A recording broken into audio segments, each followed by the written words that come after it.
Tired of trial versions that expire? Learn how to install n8n in cloud 100% free and with no time limits. In this video, I'll show you step by step how to do it. What's up, friends? Thanks to God, I am creating a video in order to explain how we can install n8n in cloud 100% free. The platform that we will be using in cloud will be Render. Before starting with each step that we need to follow in order to do the installation in Render, I consider that it is necessary to address some particular concepts. Maybe many of you already know about them, but some others still have some doubts about them. Let's get started with Docker file. A Docker file is a plain text file. This one does not have any kind of extension and contains step by step the instructions to build a Docker image. Later on, I will explain what is a Docker image. This image acts like a template that defines how an application should run inside a container. But what is a Docker image? A Docker image is a complete package that includes n8n install, like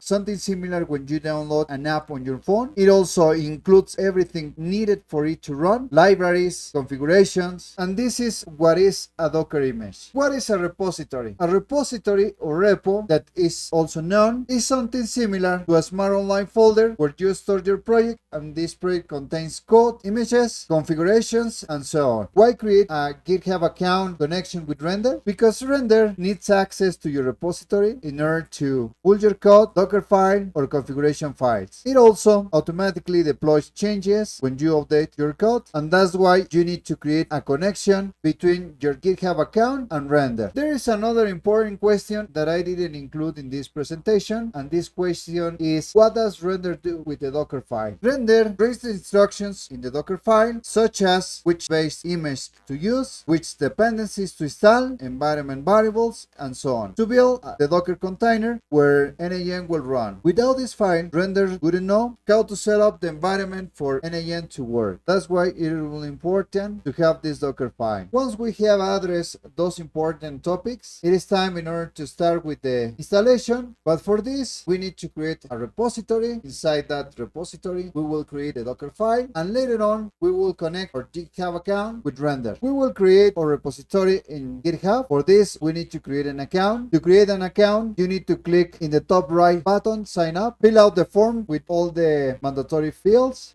Once you have filled out the form, click in continue button. Now we will verify our account by clicking in the first button. We choose the train position. It should be B13. I guess this is the right option. I click in send. We are going to be asked again in order to provide another verification. As we can see here, there are three. Once we have the proper option selected, click in send. We do the same thing with the third option, click in send, and finally our account is verified. In this part, there is a legend saying that a code has been sent to the email account that we provide earlier. Review this email account to copy the code. This is the email that we would receive. Select and copy this code. Go back to our GitHub account verification. Paste the code previously selected. And now we will be redirected to the sign-in page. Here we will provide the email that we got specified earlier and click and sign in. Once we are in the dashboard page, we will click in this button, create repository. We add a repo name. It can be n8n flows or it can be another, no problem. Go down and click in the button create repository. Now we have created a repository. The next step is to create the Docker file. To create the Docker file, we will identify this link with the legend created a new file. Click in this link. In the text field located in the top left, specify the name of the file. It would be Docker file, and in this text area we will paste the following code. I have already prepared this code because if we write line by line, it will take a little bit more time and the video is going to be very large. The code also contains some comments in order to mention what is the purpose of each instruction. You can read those comments. If you still have some doubts, you can let me know in the comment sections and then I will help you out. We have created our Docker file. We also add the required code inside the Docker file. The next thing is in the top right, click in the button, commit changes. In the pop-up appearing, clicking commit changes again, clicking accept in that pop-up. Sometimes it appears and some other times it does not appear. With those steps, we have our repository and the Docker file. Now it is time to connect our GitHub account containing the repository and the Docker file with render. Let's go to the render page. You can type this in this bar. Now we will click in get started for free button. We need to create an account in render. We have those options in order to do that. Since I have a Gmail account, I'll go for this option. From the list, I will choose the first account. In this workspace, we will choose a resource type. The resource type that we need is a web service. Click in new web service. In this section, we need to connect to a Git provider. Since our repository was created in GitHub, we will click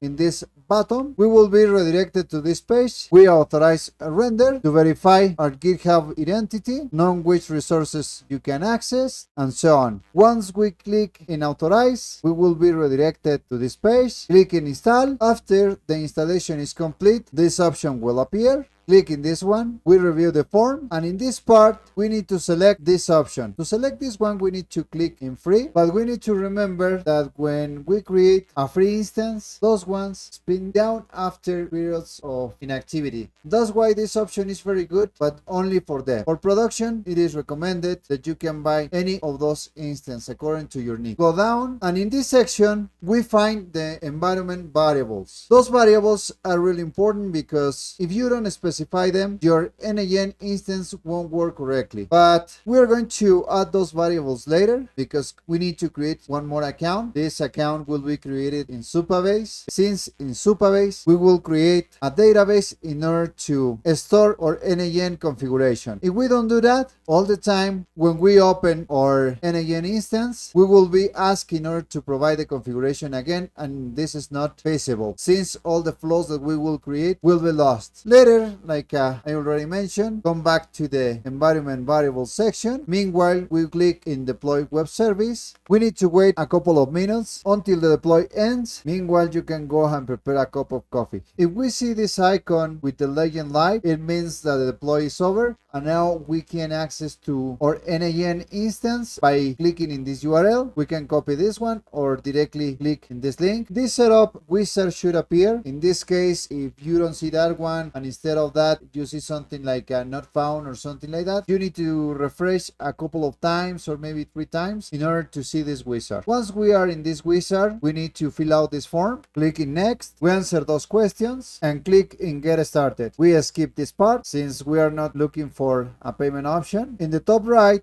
we click in create flow. Finally, we are inside n8n. We click in this icon. In the triggers, we will write webhook, this one that we have here, and if we review the URL, we can see it says localhost. Instead of this, we need to set this URL without this part, of course, but for this we need to create some environment variables. Also, it is necessary to create an account in Supabase, but it will take a little bit more time, so we will consider this part for another video. For the moment, we stop in this point. Thank you so much for being with us.